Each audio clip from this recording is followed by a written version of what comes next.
Community నుంచి పేదవాళ్ళు, బడుగు బలహీన వర్గాలు పారిశ్రామికవేత్తలుగా ఎదగాలి, ఆర్థికంగా పరిపుష్టిగా ఉండాలి, తమ కాళ్ళ మీద తామే నిలబడాలి అనే అంశాల మీద నేను ఉపన్యాసం చేయలేదు.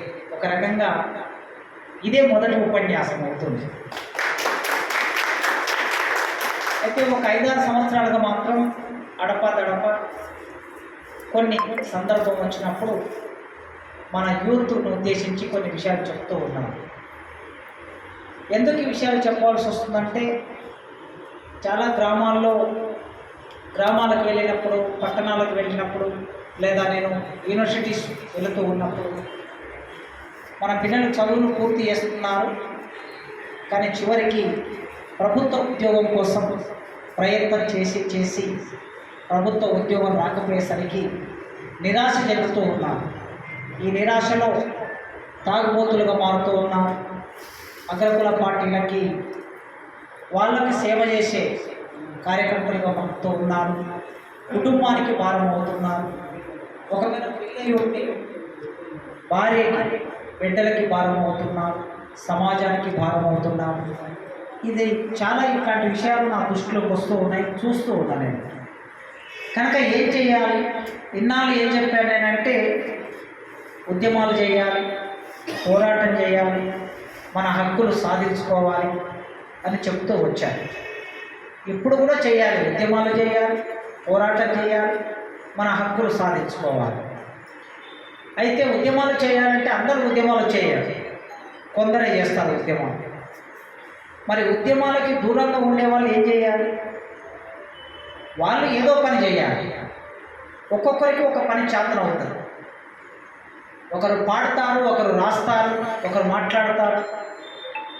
మిగతా ఏం చేయకపోయినా కొందరు ఏం చేస్తారు, మనం పోరాటం చేస్తున్నాం కనుక ఆ ప్రాంతానికి మనం ఒక 100 మంది వెళితే ఈరోజు మీకు మేము భోజనాలు ఏర్పాటు చేస్తామని అంటారు. వాళ్ళు అంతమేరకే చేస్తారు.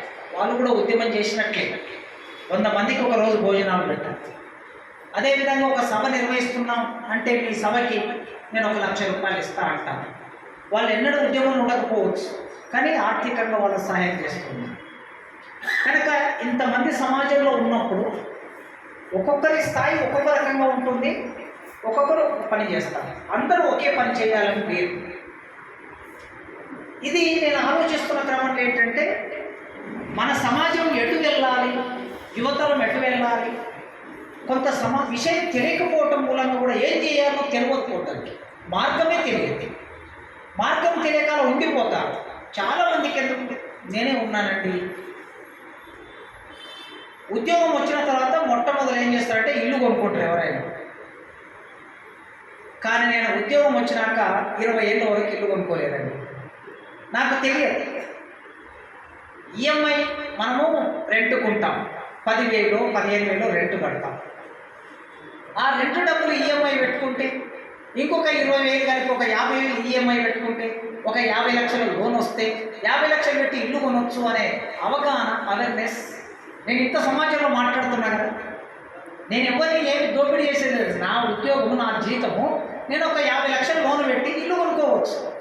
కానీ నాకేముంది మనసులో అంటే, అప్పు చేస్తే మనం జీవితంలో బ్యాంకు వాడికి ఎప్పటికీ రుణపడి ఉండాలి, జీవితాంతం జీతం అంతా అటే పోతుంది, అప్పు చేయవద్దు అనుకున్నాను నేను. అప్పు చేయకుండా నేను ఇల్లు కొనగలనా నా జీవితంలో? కొనలేదు. మనకు తాత ముత్తాతలు సంపాదించిన ఆస్తులు ఏం చేయాలి కదా, ఉంటే అవి తీసుకొని వచ్చి పెట్టవచ్చు. అసలు నాకు ఈ జ్ఞానం వచ్చే నాటికి 20 ఏళ్ళు గడిచిపోయేది.